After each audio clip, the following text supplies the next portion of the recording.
তো তোমাদের মতো এক সময় আমরাও পড়ছি, মানে মনে হয় যে আমরাও তোমাদের মতো একসময় ছোট ছিলাম।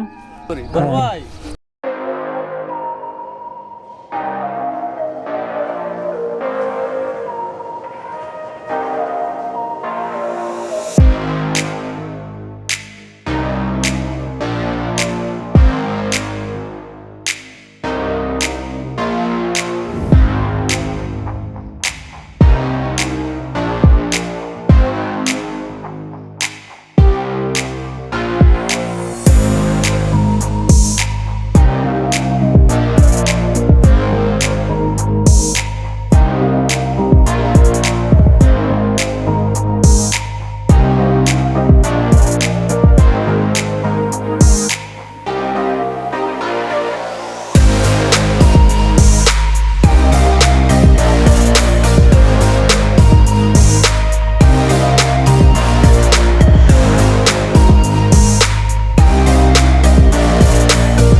কেমন আছো?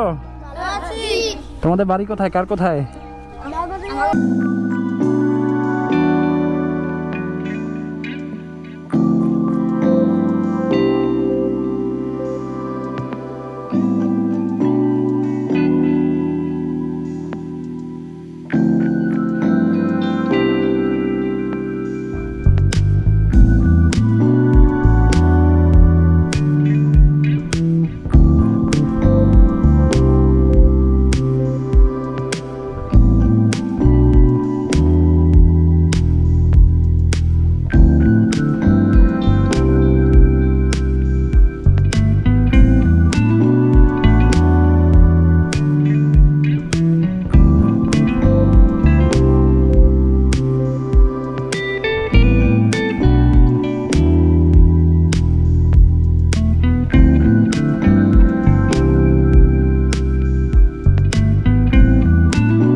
ওরে ভাই, তখন তো 2 টাকার মজা ছিল অন্যরকম। টাকা ছিল আমাদের তখন টিফিন। না, তখন তো 2 টাকার মজা ছিল অন্যরকম। যে প্রাইমারি স্কুলটা দেখতে পাচ্ছেন, এটা হচ্ছে সেই ছোটবেলার শৈশবের স্কুল। হয়তো ভেঙে আছে এখন অনেকটা, বাট এই স্কুলটাই একসময় আমরা সকাল থেকে বিকাল পর্যন্ত এই স্কুলে পড়াশোনা করতাম। একটা স্মৃতি, একটা সময়, বন্ধুদের কথা মনে পড়ে, অনেক কিছুই কিন্তু এই স্মৃতি স্কুলের সাথে জড়িয়ে আছে। সো অনেকেরই কিন্তু এরকম ছোটোখাটো স্কুল, প্রাইমারি স্কুল যেগুলো বাংলাদেশে আছে সবগুলো কিন্তু একই রকম ক্যাটাগরিতে দেখতে, যার কারণে কিন্তু এই স্কুলটা দেখতেও হয়তো অনেকের অনেক কিছু মনে পড়ে যাবে। এই ভবনটা তখন ছিল না, শুধুমাত্র এই ভবনটা ছিল। তো মাইনুল, তোমার কি কিছু মনে পড়ে এখানের কথা? আমার ভাই একটা মজার স্মৃতি আছে, ওইটা অডিয়েন্স যদি শুনে তাহলে হাসবে। তখনকার সময় স্যার যদি ভিডিওটা দেখে থাকেন, স্যার একটু বেশি করা ছিল তখন, আমাদের ভালোর জন্যই, নাসির স্যারের কথা বলতেছি। উনি একটু বেশি, বাট উনি কিন্তু আমার মামা হয়। আচ্ছা আচ্ছা। তো উনি বেশি করা ছিল। তো একদিন উনি কি যেন পড়া দিয়েছিল, আমি ওটা পারি না, কারণ বাসা থেকে বলতেছে যে স্কুলে যা স্কুলে যা। তখন বর্ষাকাল ছিল, হ্যাঁ আচ্ছা। কিন্তু আমি তো পড়া পারি না, আমার তো স্কুলে আইতেই মন চাইতেছে না ওই জন্য। এমন অনেকভাবে চেষ্টা করলাম, কিন্তু বাসায় আর থাকতে পারলাম না, আশাই লাগবে। আর তখন এটা বর্ষাকাল ছিল, আর এটা কাঁচা রাস্তা ছিল। তো বাড়ি থেকে আসছি, আসার পরে নিজের গায়ে নিজে ইচ্ছে করে কাদা লাগাইছি, কাদা লাগাইয়া মানে এটা কি আসলে সত্যি কথা, নিজের গায়ে নিজেই কাদা লাগাই বাসায় যাই করেছেন পাচার খাইছি। আচ্ছা কিন্তু এখন যাই হাসতেছে যাই করতেছে, আমি এখানে দাঁড়াই, ওরা ওই যে ওদের পিটি চলতেছে বুঝছেন, অ্যাসেম্বলি চলতেছে, আমি এখানে দাঁড়াই দাঁড়িয়ে দেখতেছি আর মিস করতেছি। আসলে তখন খুব বেশি প্রেশার মনে হয়েছে, কিন্তু আসলে এখন তো মিস করি।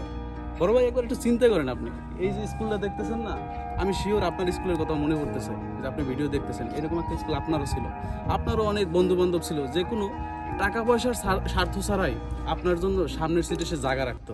কিন্তু ওই বন্ধুটার সাথে এখন মাসের পর দেখা হয় মাস না। যায়, দেখা হয় না, কথা হয় না, কিন্তু এখন শুধুই মিস করতেছি। তো এরকম যদি সময় পান, আমগো রাকিব ভাইয়ের মতো সময় পাইলে একটু মাঝে মাঝে হুটহাট করে চলে আসেন, হঠাৎ করে চলে এসে একটু স্কুলের আঙিনাটা একটু দেখে যান। আমাদের কাছে সেই ক্ষমতা নাই যে আমরা সেই সময়কে ফিরিয়ে আনতে পারবো, এখন, কিন্তু সেই সময়ের ফিল নিতে পারবো।